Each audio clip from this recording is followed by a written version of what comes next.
안녕하십니까. 장우석 작가 심리상담사입니다. 지난 시간에 정신질환 당사자의 공통점 12가지를 했는데 그거에 대한 정신질환 회복법에 대해서 말씀드리려고 합니다.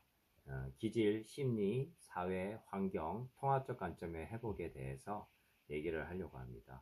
먼저 억눌린 감정, 다양한 감정들과 이제 억울함과 짜증, 분노, 수치심 이런 것들이 있는데 이런 부분들은 상담 치료를 통해서 억눌린 감정들을 해소하고 먼저 자기의 그 부정 감정이나 힘든 감정을 읽어주는 연습부터 하고 표현을 하고 그리고 해소하는 법을 배우고 그리고 과거의 그 감정에 응어리어지고 트라우마적인 그런 부분들을 재현을 해서 거기서 해소를 하고 그리고 트라우마 후 역병, 트라우마 후에 이제 역경으로 극복해 나가는 과정을 또 해나갈 수 있고 또 자기만의 해소법으로서 감정을 그때그때 풀고 해소하는 것이 필요하고 두 번째로 생각이 많고 감정폭이 큰 것은 어떻게 보면 기질적으로 타고난 부분이어서 이라고 할 수 있는데 바꿀 수 없는 부분도 있고 또 개선할 수 있는 부분이 조금 있습니다.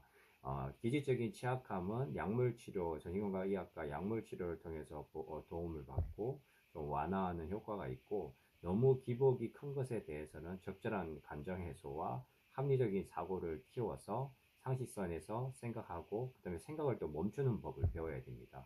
스탑.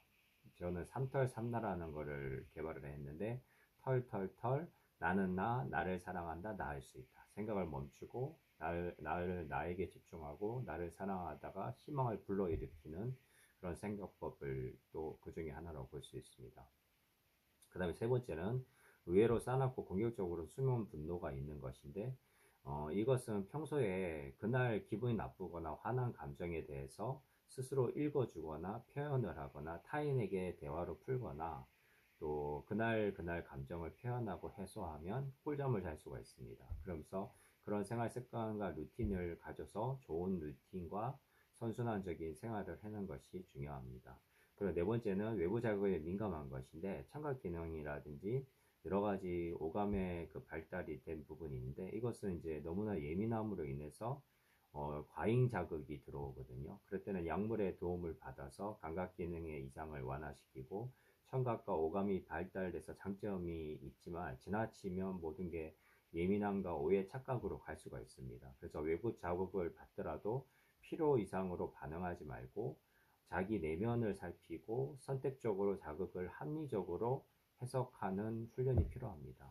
그래서 빅터 프랭클 박사가 얘기했듯이 자극과 반응 사이에는 선택이 있다. 우리의 선택을 통해서 그것을 멈추거나 쉬거나 합리적으로 해석하는 부분들이 필요합니다. 그래서 심리치료의 도움이나 또 사람들의 도움과 소통이 필요하고요. 다섯 번째는 우울, 불안에 취약한 거.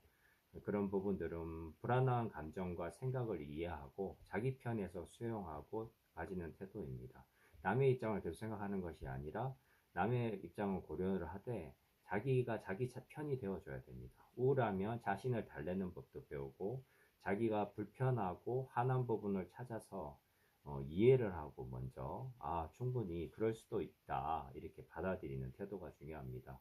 그리고 우울할 때는 활동하고 운동을 하고 좋아하는 것을 찾아서 할 때 불안과 우울이 해소가 됩니다. 그리고 여섯 번째, 겁이 많고 복잡한 사고방식을 가졌다.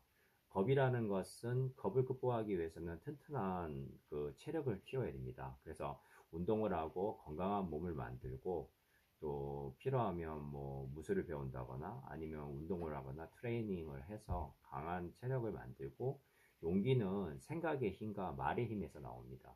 그래서 목소리에 말의 힘을 키우고 자기를 변호할 수 있는 말 그리고 생각의 힘을 키워서 꼭 적재적소에 필요한 말을 할 수 있을 때 스트레스가 해소되고 그것이 지나쳐서 환청망상으로 가서 자기 세계에 갇히는 것이 아니라 그 환청으로 인한 두려움, 피해망상이나 과대망상으로 인한 두려움이나 열등감들에 빠지지 않고 그것을 해소해 나갈 수 있는 길이 있습니다.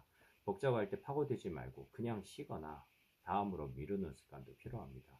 에너지 보존을 위해서 휴식하고 즐거운 것을 찾아서 하고 그 다음에 자중자애하는 습관, 자기를 중요하게 여기고 사랑하는 습관을 가지고 늘 자기 편이 되어서 소중히 여기는 태도를 가지면 자기 비하감이나 자기 학대로 가지 않아서 자기 면역지가 자기를 공격하는 면역질환이 정신질환에 노출되지 않을 수가 있습니다.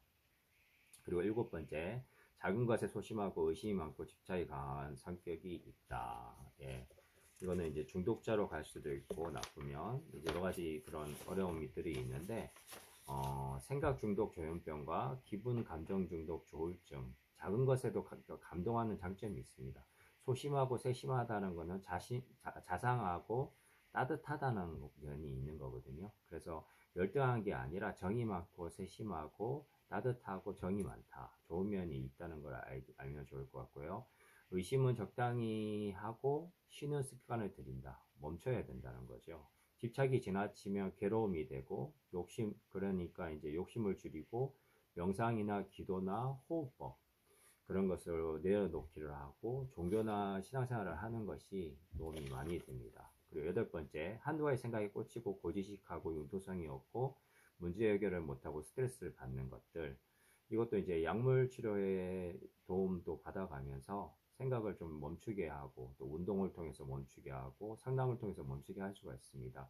예방과 완화를 하되 근본적으로 파고드는 생각이나 고지식함은 어떻게 보면 이제 연구원이나 예술가나 교사나 교수 같은 어떤 그런 소질을 갖고 있는 건데 자기 재능을 잘 개발해서 어떤 분야의 전문가가 될 수도 있고 그렇지만 자기 한계를 알고 쉬는 것이 필요합니다.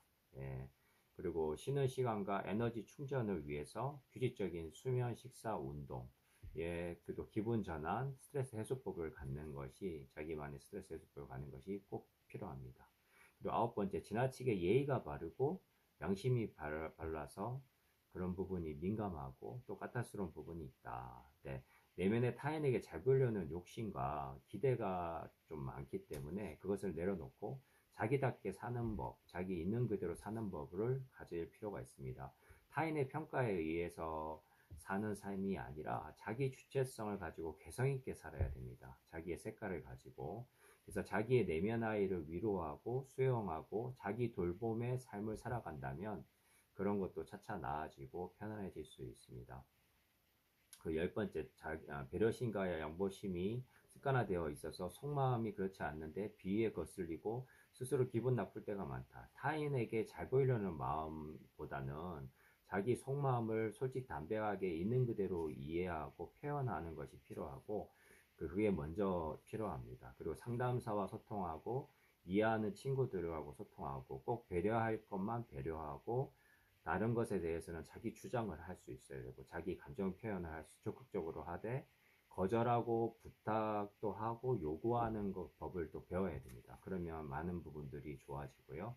그리고 11번째는 겉사람은 착한 아이여나 속마음은 예민까칠하고 자기중심적이다.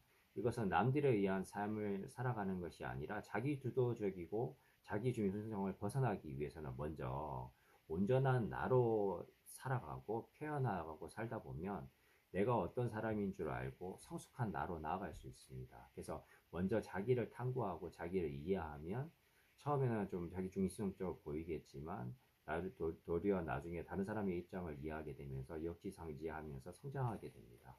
예, 그리고 내면이 성장하게 되고, 그리고 12번째, 마음속에 자주 삐치고 고를 내고 미성숙함이 감추어져 있고 어른스럽게 행동하려고는 한다.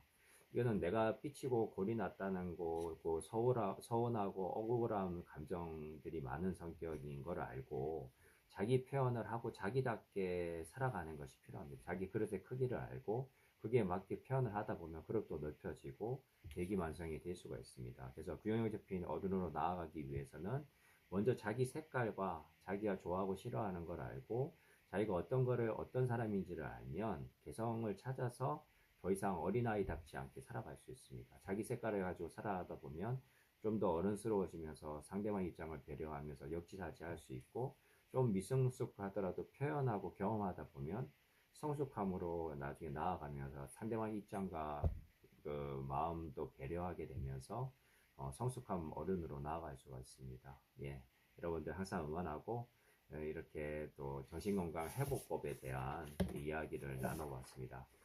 오늘도 건강하고 행복하고 또 늘 정신건강한 한 해 하루하루 되시기를 늘 응원하겠습니다. 감사합니다. 장호석 작가 심리상담사였습니다.